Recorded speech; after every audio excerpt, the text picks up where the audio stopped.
Here we go. Good afternoon, everyone. Welcome. My name is Dr. Roger Narlock, and I'm director of the Benedictine Institute of St. John's University. I'd like to thank you for joining us for this talk as part of our two-day series of events aimed at exploring Benedictine perspectives on diversity, equity, inclusion, and justice. Please note that all of these talks will be available on Digital Commons and on the Benedictine Institute page of the College of St. Benedict and St. John's University website. There may be no more important issue in our nation today than promoting and supporting issues of diversity, equity, inclusion, and justice, or DEIJ. This series of talks is aimed at exploring what an explicitly Benedictine perspective on DEIJ issues could look like. I ask you to join me in welcoming Eric LeCompte as our third speaker in this series. We had two yesterday, we have this third one today, and we will have a panel with all the speakers tonight, more discussing and in conversation about these issues. Eric LeCompte, a graduate of St. John's University, has led religious groups in establishing policies that alleviate poverty, address global conflict, and promote human rights.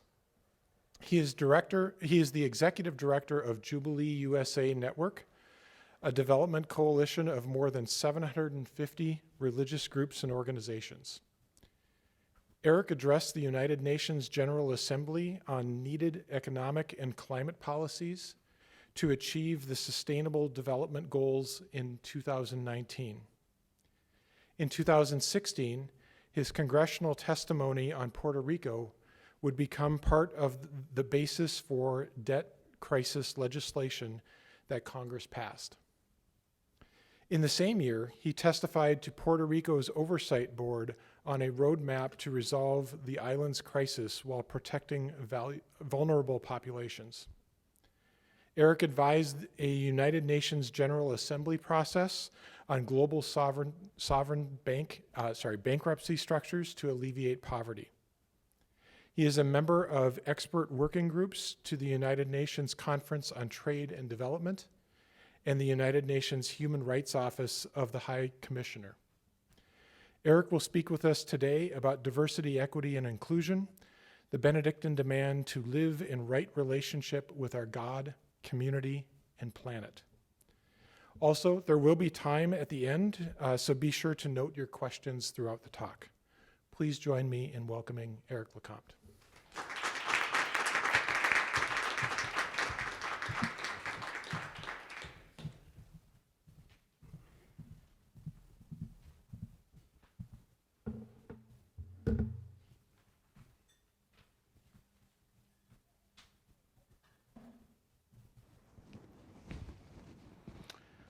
Thank you, Roger, so much.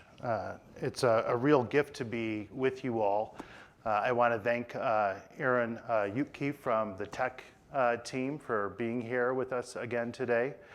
And really just want to thank all of you for coming and being a part of this conversation.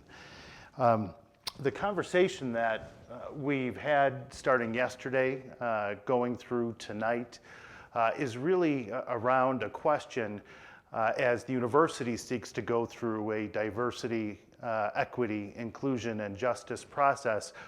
What role, what dialogue is there around Benedictine values? And I'm not going to offer today how one should do a DEIJ process. I'm not going to lay out what that process should look like. What I'm going to do is take some time to tell some stories around the Benedictine tradition, so we can all answer the question as a process that moves forward in most places in a very secular way. What role is there to look at this within Benedictine values? So our conversation began last night with Cindy Gonzalez and Nicholas Tangen, who are both here with us tonight. And I'd really encourage you, as you're looking at these issues, to look at their talks online. They were both really incredible. They were profound, inspiring, challenging, And I can tell you right now, they were more profound, inspiring, and challenging than what you're going to hear from me today. I'm more of a kind of guy where get a bowl of popcorn and your favorite beverage and buckle up. So the depth from Cindy and Nicholas's talks last night, I think, was really significant. You know, Cindy raising some very powerful questions around inclusion, you know, challenges for how we look at religion and how religion hurts us, helps us. And Nicholas doing a really, really deep and powerful dive into the rule of Benedict on these issues. I think perhaps the best I've ever seen. And I found interesting from both of their talks last night, the idea that all these questions that lay in front of us, the way we best can solve them is in community. So today, during this conversation, it's really just about two things, and I might throw a third thing in there to think along the way about. But I would encourage you as we have this conversation to think about these two things, because I think these things are critical as we reflect on Benedictine tradition and Benedictine values. It's absolutely critical if we're trying to get to the heart of what diversity, equity, inclusion, and justice means.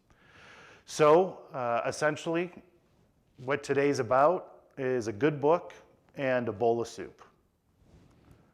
The book. What's the book? What's the book? I know it's late in the day, but yes, you're all right, the Rule of St. Benedict. And what's the soup? Again? Booyah. Booyah. So if you're not from Minnesota or Wisconsin, you might not know what the Booyah is, but you're going to learn about the Booyah. So when we talk about this conversation today, the Rule of Benedict, essentially, I'm going to tell you what the Rule of Benedict is, the secret of the Rule of Benedict, in just a few lines. And this is what we need to think about during this conversation today. So if you read the Rule of Benedict, you start from the beginning, you get to the end. Father Columbus Stewart, who runs the Hill Monastic Manuscript Library here, did a video on this called The Secret of the Rule of Benedict. And the secret is, when you read it from cover to cover, by the time you get to the end, what the book is all about is that today, tomorrow, and every day, every single person that you will encounter, every person that you will see has Jesus Christ within them, has God within them. The Rule of Benedict, essentially a celebration of the idea that God is within all of us. And what does that mean for our interaction with one another? Then the soup, the Minnesota Booyah, one of the original stone soups brought over by Eastern immigrants to the United States. It's become a very popular thing in Minnesota, where people and families have huge Booyah traditions of how you make the Booyah soup, but it's originally a harvest soup. It's a soup that actually has a lot to do with the idea of equity. So the original harvest soups, these types of soups, still celebrated here during the harvest time, was when families and communities would come together. They would bring what they had. If they had something, some would have more. Some people might have carrots. Some people might have turtle. Some people might have nothing. But the idea was that when you came to the Booyah, everyone threw in what they had. And at the end of that Booyah being prepared, there was enough for everyone. Everyone left with enough. And the idea of equity, when I was a college student here going to the Schellinger farm where there was an original Booyah, I was able to lift a potato from the reefer and go to the Booyah where everyone else brought plenty. But I was able to throw in a modest potato and still come to the table and at the table have enough. So these two themes, I think, are important for our conversation today.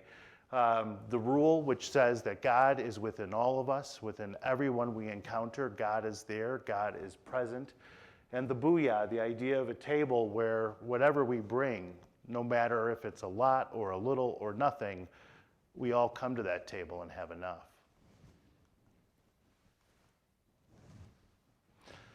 So diversity, equity, inclusion, and justice.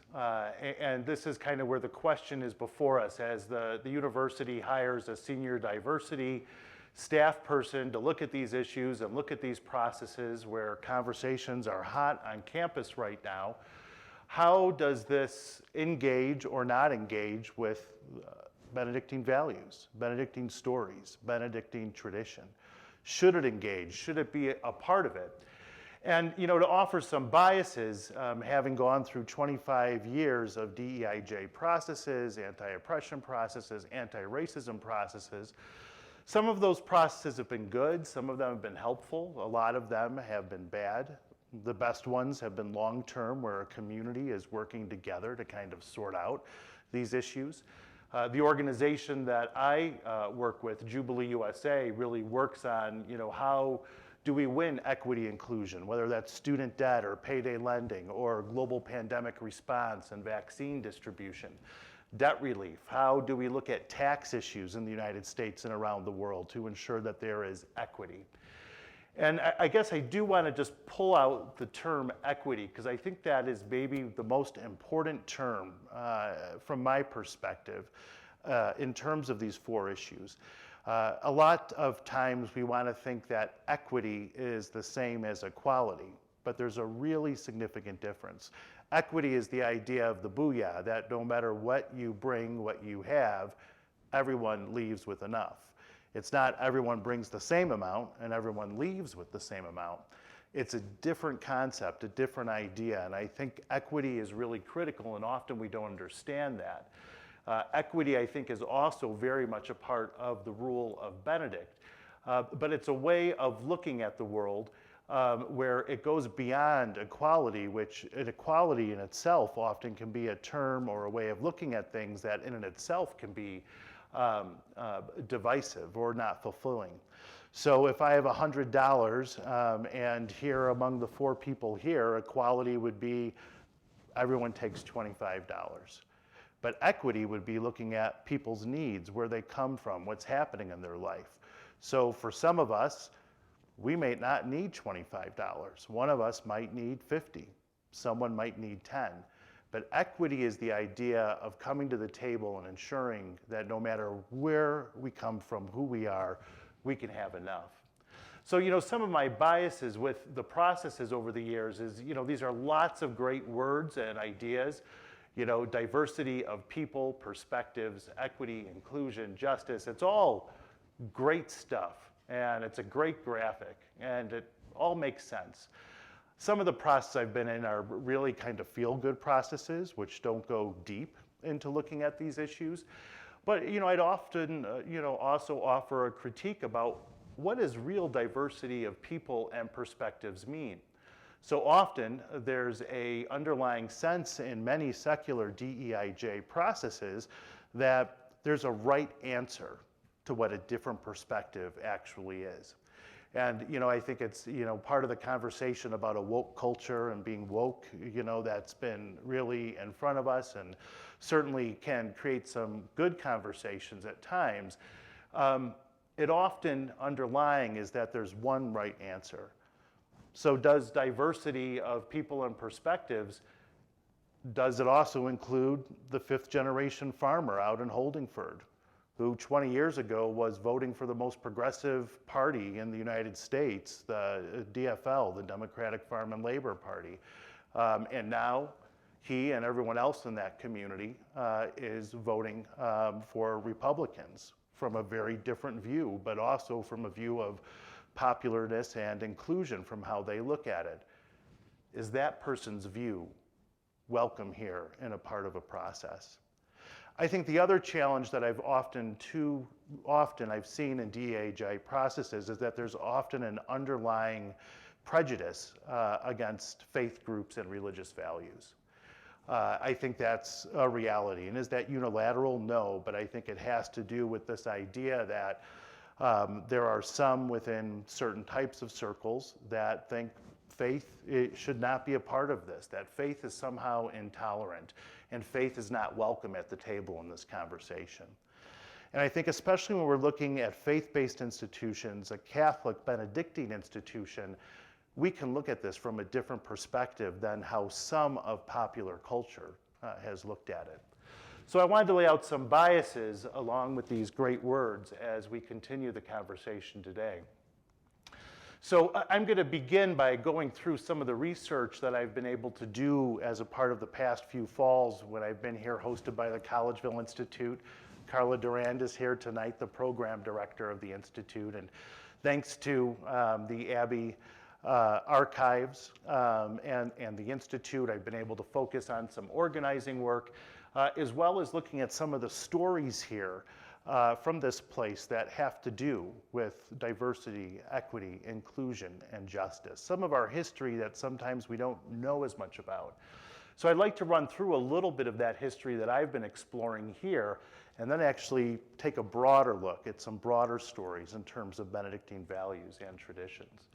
So can anyone tell me what these pictures are here?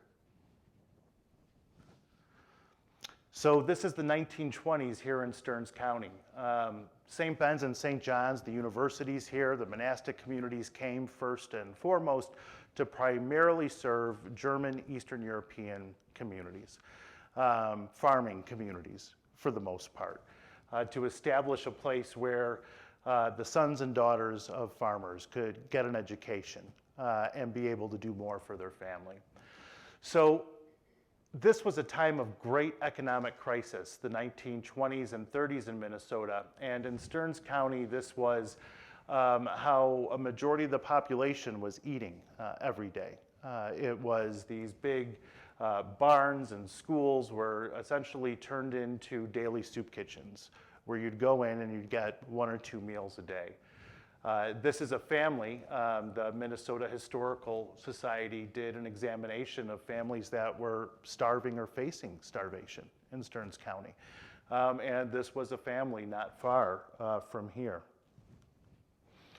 And then, of course, in Minnesota, we have a series of financial crises. In the late 1800s in Minnesota, we have the grasshopper plagues. Has anyone heard of the grasshopper plagues before? The grasshopper plagues, when the locusts, which have become such a challenge for our friends in Northern Africa and regions in Sub-Saharan Africa, came here over 3 periods in the late 1800s, essentially devouring everything in sight. After that time, Minnesota has a little bit of some better news. They're getting good wheat prices up through World War I. After World War I, wheat and grain crashes. So it brings utter, dramatic, extreme poverty to this region of the world. So it's not a crisis that's far away from St. Ben's and St. John's. It's a crisis that's right here, and it's on our doorsteps. And then, of course, just a few years later, if things couldn't get any worse for Minnesotans, you have 1929, the stock market crashes. Chicago, New York, the soup lines, which already had been happening here in Stearns County. And then some other things just to look at the moment in terms of the crises that were facing people in the United States, the most severe crises that had ever been experienced in the United States until recently. We had the predecessor of the United Nations debating solutions to the crisis that would affect Minnesotans and affect people in the United States. It's interesting that now the United Nations, now the Palais des Nations is debating the very same solutions globally as we again face the most severe economic crisis. To some degree, we've become more insulated in the United States, but most countries are dealing with the most severe increases in job shortages, famine increases in history. And then, of course, Benedictine communities in Europe and how they were looking at these issues also comes into play in the story of St. Ben's and St. John's. So I want to mention a few things that were happening at this time, and I'm going to go through it really quickly, but I think, again, it's important history from the 1920s and 30s to understand what was happening here at St. John's and St. Ben's. there was a very, very powerful intersection and communication taking place between the abbey and the monastic communities and different social movements that were taking place around the United States. So the great predecessor to the civil rights movement, which the abbey was in strong connection with, was sending money to, that Benedictine nuns and monks were participating in, were the first interracial religious councils that were forming across the United States in cities and towns. It was something that was deeply on the radar screen here. And I want to say, with how important that is and significant to St. John's and St. Ben's history, there's a lot about it in the archives, but at least to my knowledge, there hasn't been a lot of research on that yet. So, there are questions of why not. But the second piece, there actually has been a higher degree of research on, and that has to do with the Friendship House movement, where letters from the abbot and the monks and nuns were continually going back and forth with Catherine Dorothy, who and the other leaders of the Friendship House movement. So, for this, it kind of petered out in the early 80s. There's a few houses left, but these were interracial communities that lived together around the United States. They worked together. They hosted interracial cocktail hours, when everywhere in the United States was really still segregated, either formally or informally. And they also did service projects together. So what was happening here in that manifestation, there was continual dialogue and communication. Another thing in some of the research that I've done here, an examination of the letters and the communications that took place between members of the monastic communities here and different social movements, is this. Does anyone know what that is? So at the time in the 20s and the 30s, the steel workers in Chicago and the Twin Cities were quite often getting beat up by police for organizing. And the abbey and the monastic communities were speaking out about these particular challenges that were taking place.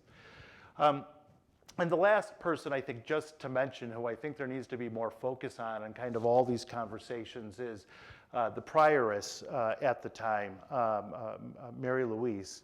And she's actually the only person, at least that I've found, that has kind of been around through all these crises, all the way from the grasshopper plagues to the Great Depression. Now, a few folks I'm going to highlight a little bit more in terms of their activity and their time here. Dorothy Day, Abbot Alcuin, and Virgil Michael.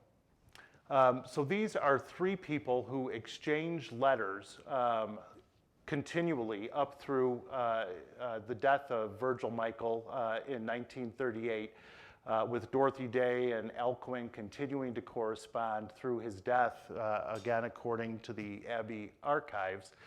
And what's interesting is the actual formation of the Catholic worker movement being a movement where people choose to live in poverty and solidarity and simplicity to serve others, really is based on the rule of Benedict and welcoming people as Christ. And this idea of what has been one of the most significant justice movements in American history couldn't have come to fruition without the dialogue, without the funding that Abbot Alcuin was secretly sending to the Catholic workers, and without some of the thinking of this particular cat, Virgil Michael. There's a building named after him on campus, but unfortunately his story isn't known enough. So I want to go through their stories very quickly. So Virgil Michael, he was a dean of the college here. He was considered to be someone with absolute brilliance. He was a hard person to work with. He often went through weeks where he didn't sleep. These times, we think that if people are doing that, maybe they have some issues. He had a number of breakdowns during his time, but he really put everything he had into this idea of living for justice. So he was sent to Europe by the abbot in the 1920s, and there he becomes connected to a liturgical movement, a movement of anarchism and personalism, the idea that if something's wrong in my world, in my community, I take personal responsibility. I don't leave it to the government. I don't leave it to someone else. It's something that I have a role in, which of course is also something that becomes intrinsic to the Catholic worker movement as well. So Virgil Michael goes to Europe, he comes back, he talks with Abbot Alcuin, and he says, St. John's is going to become the home of the liturgical movement, of reforming liturgy, bringing liturgy that we know now in a common vernacular to speak in English, but more important about the language. I really don't care about the language. The idea of liturgy, similar to the Booyah, is a table where we all come, no matter who we are, what we've done, where we've come from, where we all have enough. We come to the table, we leave to the table with enough. And what's more, that idea of a table, similar to the Booyah, that idea of a table is not something that just happens at noon on Sunday. It's something that happens in every minute and moment of our waking life. The idea of a Christian society, which he used the term in a sense where we're all in this together. God is within all of us. And if God is here and God is here within all of us, we have a responsibility in every waking moment to make sure we're all at a table where we have enough, where we're all at a table where we're welcomed.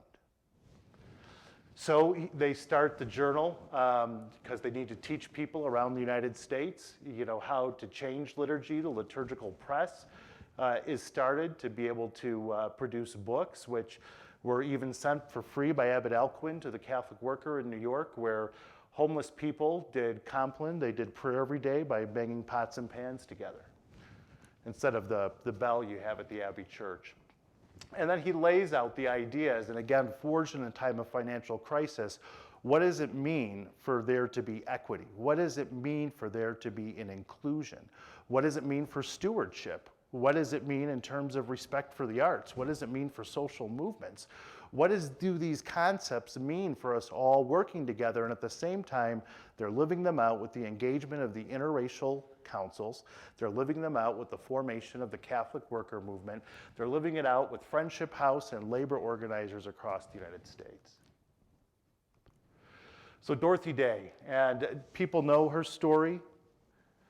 She was a mainstay on our campus, really from the time the movement was founded until her death in 1980, traveling here often to speak about her work, to organize, to talk about justice, equity, inclusion, the Catholic worker movement being at the forefront of the civil rights movement and civil rights organizing.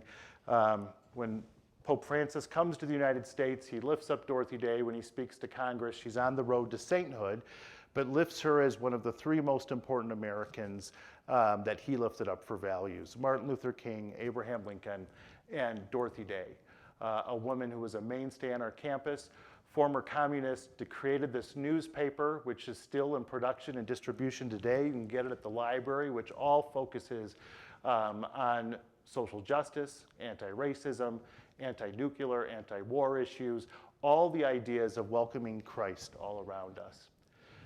More on the Catholic worker, they open up 150 houses of hospitality to live in community directly with homeless people. And then Peter Morin, another founder of the Catholic worker movement, who was also a mainstay on this campus. Right below us, in what's called the Founders Room, she is visiting here in the 1970s, talking about ending the blockade to Cuba.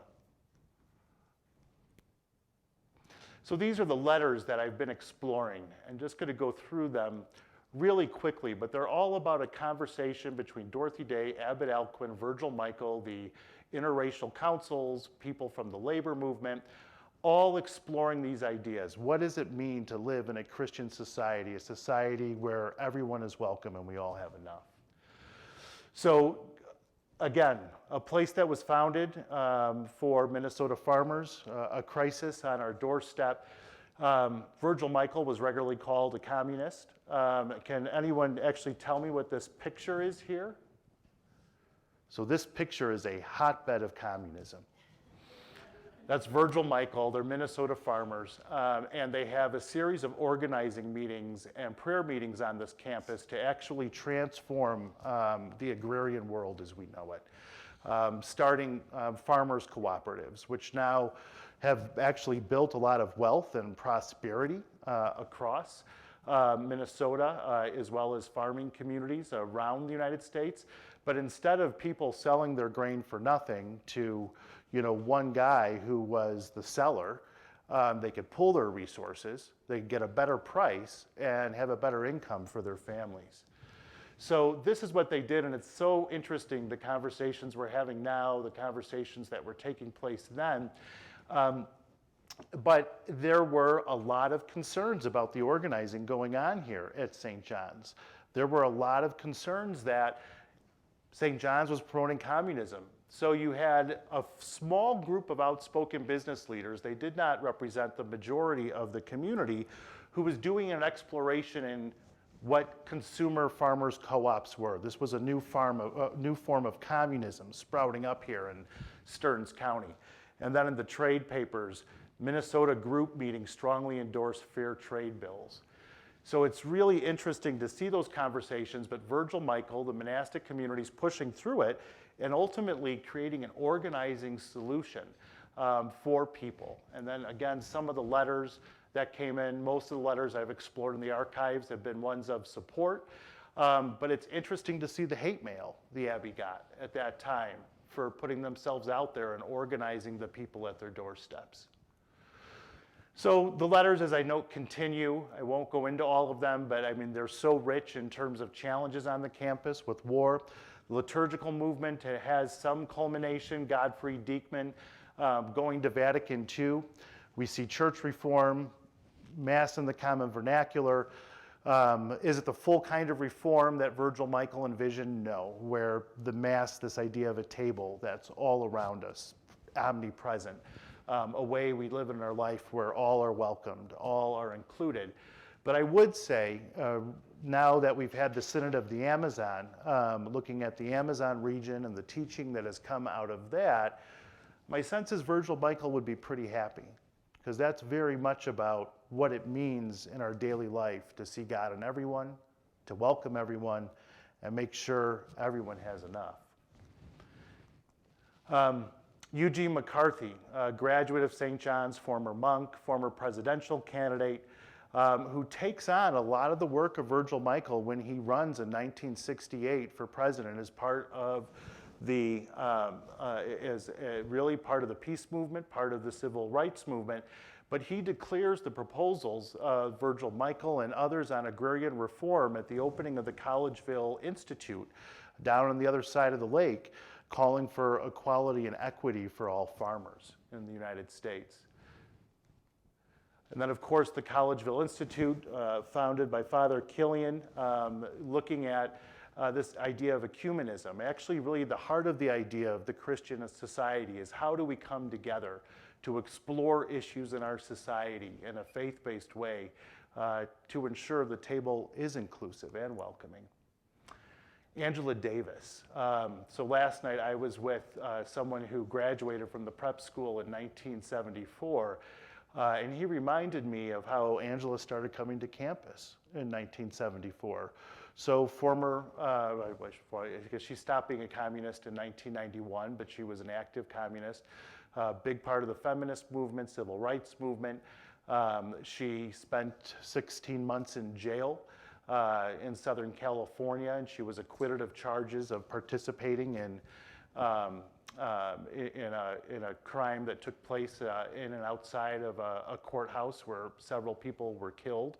The Black Student Union of St. Ben's and St. John's University brought her here after she got out of jail. So again, we go through these moments of history here. I know why there's been a very strong emerging student of color group on campus over the past few years, it'd really be interesting to go deep into the archives to hear more about the strength of the St. Ben's and St. John's joint Black Student Union. And so there's a nice little exhibit in the library when Angela was here in 1974. And one of the really cool things about the exhibit, again, the conversations that are happening today were happening then and happening before.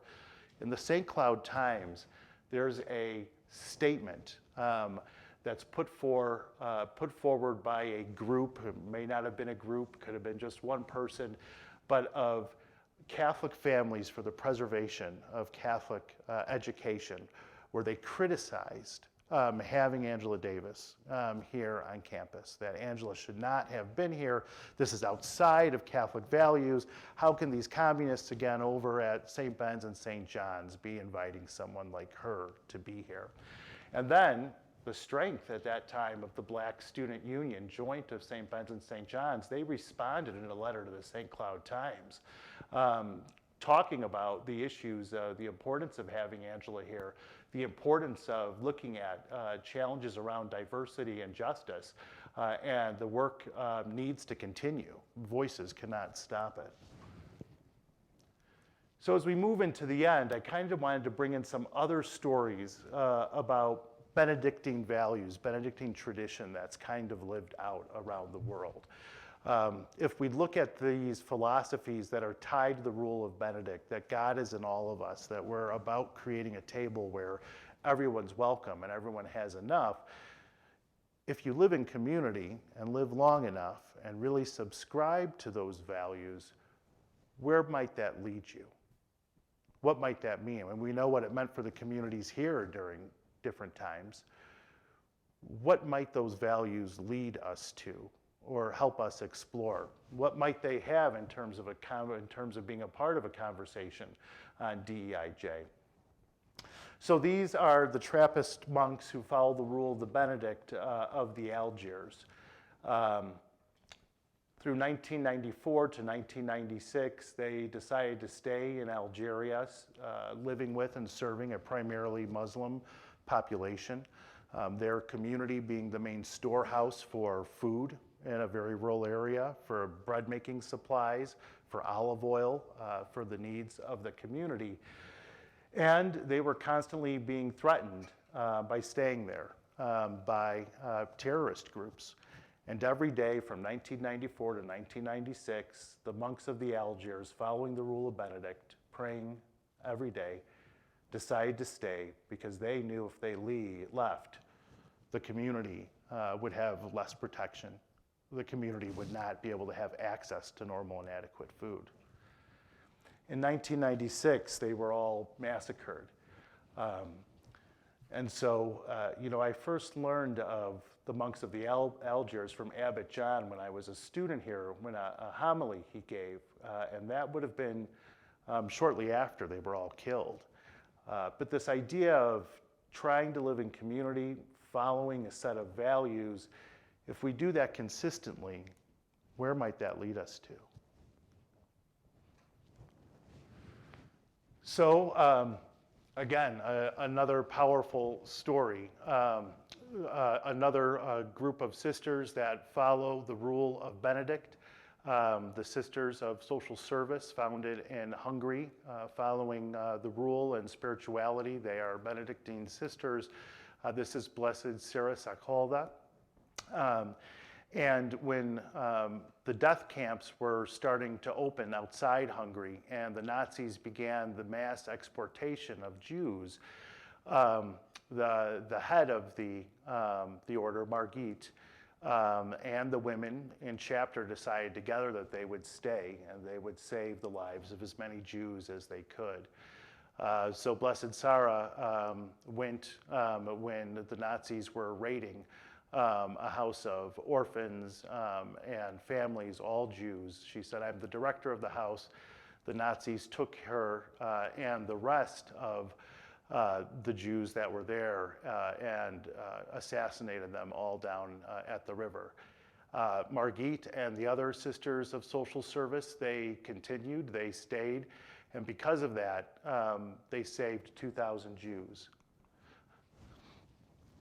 Bruno, a Benedictine monk from Belgium, Dom Bruno was part of the Abbey of Mount César and the Abbey at Mount César in Belgium.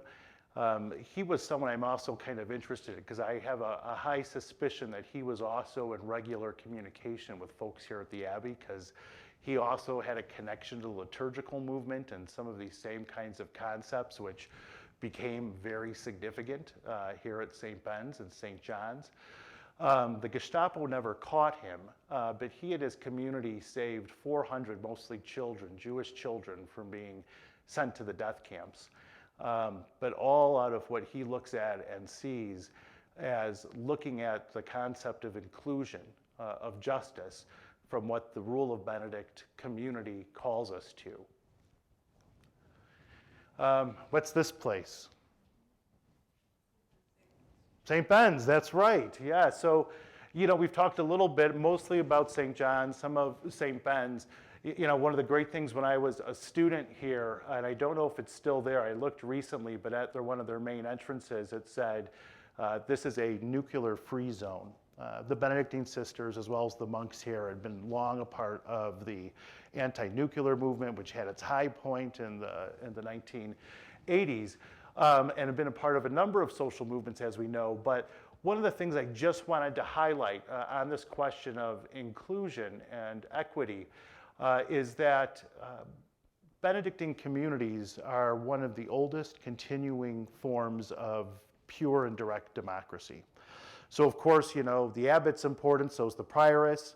You don't want to get on their bad side, but most major decisions in terms of budgets, I know Father Timo's there, most major decisions are made in community. And a lot of those conversations, I've been told over a drink, are not happy conversations at St. Ben's and St. John's, but the idea that direct democracy has been a foundational element for more than 1,500 years in Benedictine tradition seems like it should also be part of the conversation. So this is the Sisters of St. Benedict from Louvoux, Illinois, segregated Louvoux, Illinois, where if you were black, it was hard to go to school. You were welcomed to school by the Sisters of St. Benedict. The town was segregated. If you were black, you couldn't get gas from the one gas station. So the Sisters of St. Benedict in Louvoux, they got gas for people when they needed it. They spoke out against segregation. They welcomed equally people into their schools and their communities. And not only did they organize in Louvoux, Illinois, they had a continual organizing presence, being part of organizing the March of Selma and some of the other really significant civil rights moments. We have a bunch of people in the monastic communities in the cemeteries who were down in part of the March on Selma. Sisters of the Holy Wisdom in Madison, Wisconsin, not very far from here. Another group of Benedictine sisters. You're looking at what is arguably called the most sustainable, green, and efficient building in the United States. That's the claim to fame of the Sisters of Holy Wisdom, who have converted their 130 acres based on the rule of St. Benedict of beauty, simplicity, silence, care for creation, and having enough. So they've looked at their land very seriously, as the monastic communities have here, in terms of what does it mean to care for the environment? What does it mean for sustainability? What does it mean to live in right relationship, not only with one another, but also right relationship with the land? Certainly there are arguments, and some people even say there are arguments in the Rule of Benedict that you can't have community without land. That land is as much as part of the presence of God as each of us are individually. So to see that how Benedictine communities in the United States and around the world have been on the forefront of the environmental movement and looking at these issues, I think is pretty amazing. And then what do we got here? So these are the Sisters of St. Gregory in eastern Ukraine. Who've chosen to stay there and be with their people during the shelling, to be with their people, to make sure they can get access to food. They followed the rule of St. Basil, very similar to Benedict. Another secret, Timo, close your ears. The rule of St. Benedict wasn't entirely created by Benedict himself. He probably had a few cheat sheets, and one of them was the parent of Eastern monasticism, St. Basil. And in fact, in chapter 73 of the rule of St. Benedict, there's kind of a citation almost. You know, he didn't want to be a plagiarist, Benedict, so he says, you know, we're in communion and we give all thanks and due to our holy fathers like Holy Father St. Basil. So Benedict and Scholastica, seen as the parents of Western monasticism. Basil came first, the parent of Eastern monasticism. But based on the rule, the idea of community, of what it means in terms of responsibility, the Sisters of St. Gregory the Great are staying put. And then not too far from here in Lisle, Illinois, Benedictine University, and I know at St. John's and St. Ben's, there's been a really quite significant increase in diversity over the past few years. Benedictine University in Lisle is a more diverse place than here. It's a place where there's a lot of commuter students, and they've been convening civil rights conferences. This is a picture of 2016, their civil rights and voting conference in Lisle, Illinois, where a very strong commitment to anti-racism has been made by the institutions in looking at organizing around these issues. So it all comes back to a good book and a good bowl of soup. The stories today, based on the rule of Benedict about how people have sought to live for 1,500 years, recognizing that God is within all of us, that perhaps that calls us in a certain way to live with one another, to welcome one another. And the Mass of the table, we can look at similarly to the Booyah. Whatever we have, as much or as little, we're welcome to the table and can have enough. Thank you.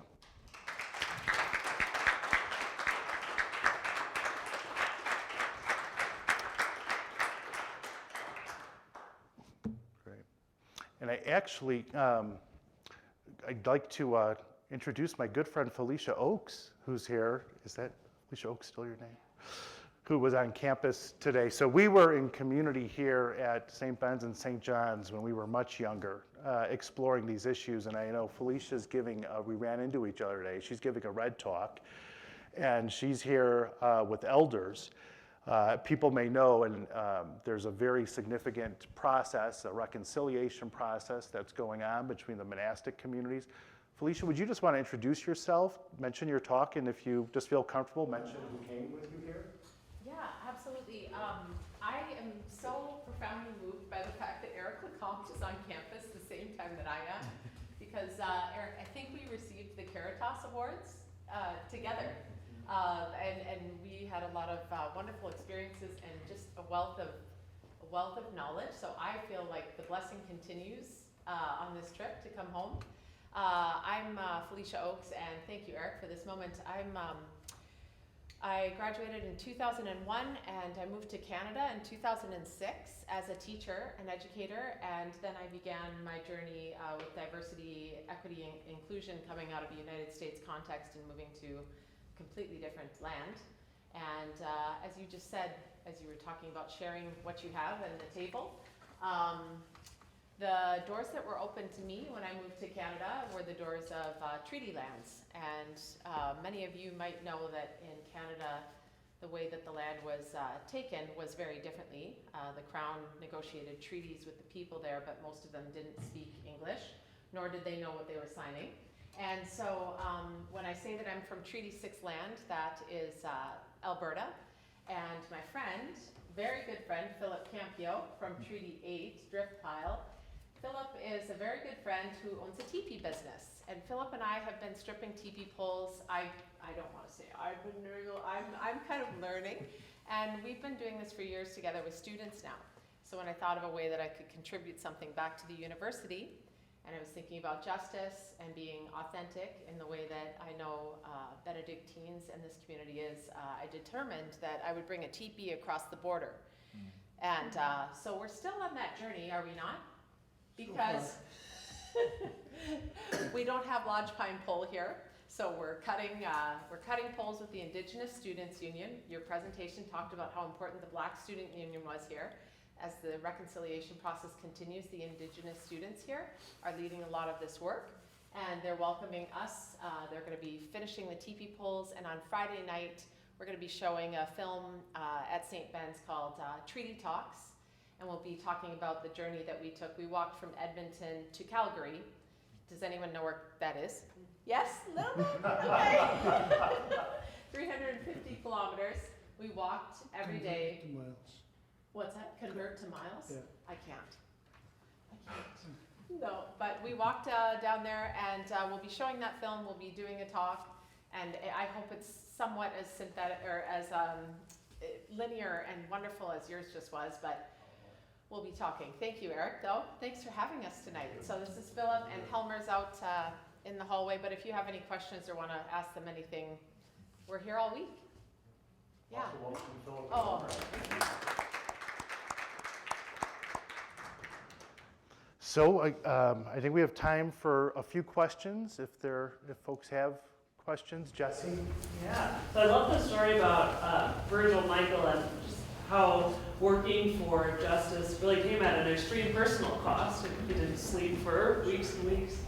And it's a burnout that I see across people in DEIJ work. I think burnout's really common. So I'm wondering what wisdom Benedictine Perspective has to offer on sustaining the work of DEIJ.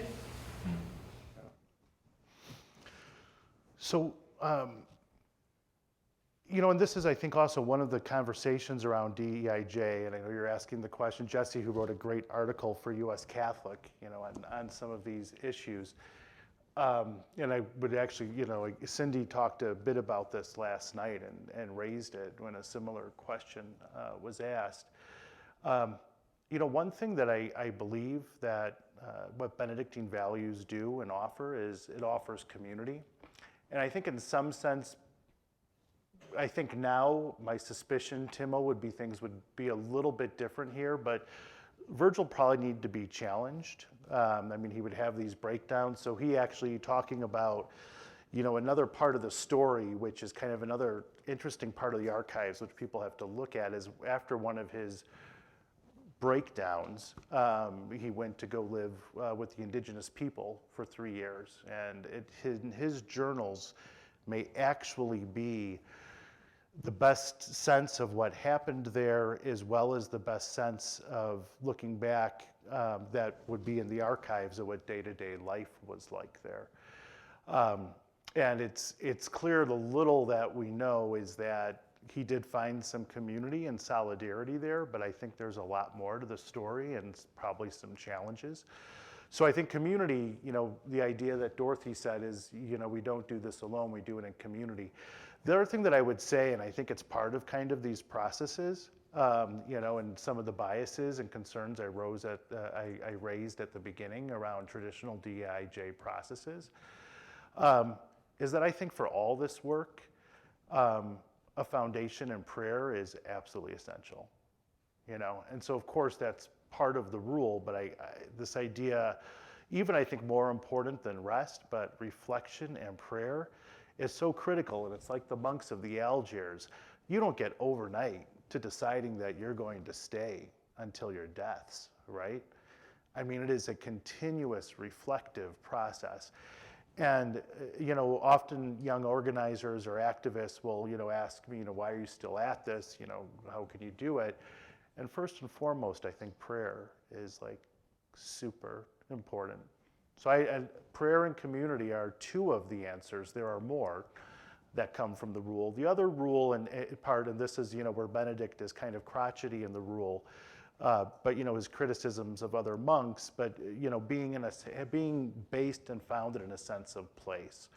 So the monastic communities are also really interesting because they kind of got power here. They continually went out. We're part of the liturgical movement. But if we're really looking at those major crises that took place through the late 1880s until the Great Depression in this region of Minnesota, that was responding because they were grounded in a place. The Sisters of St. Gregory choosing not to leave because they have to respond grounded in this place. So those are, some thoughts. And then beauty, aestheticism, there's a lot of other things to throw in there too. Well, great. Well, thank you all. It's been great to be with you again. The main event is tonight at 7 o'clock. And that's in the Stephen B. Humphreys Auditorium. So please come. Again, thanks to Roger and Trissa for making this all happen. It's so good to be with you.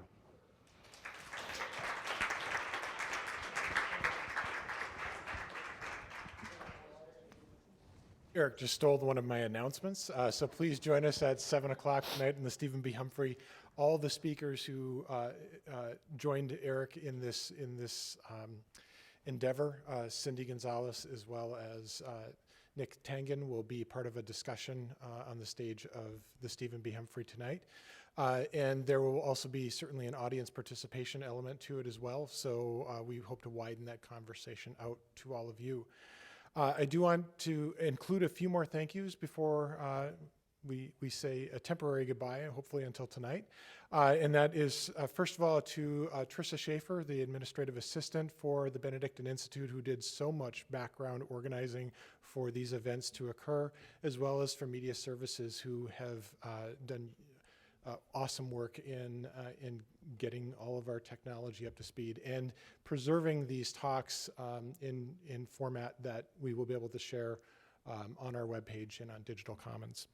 And then, of course, thank you all for sharing some of your time today towards this really important endeavor. And then finally, again, of course, thank Eric LeCompte.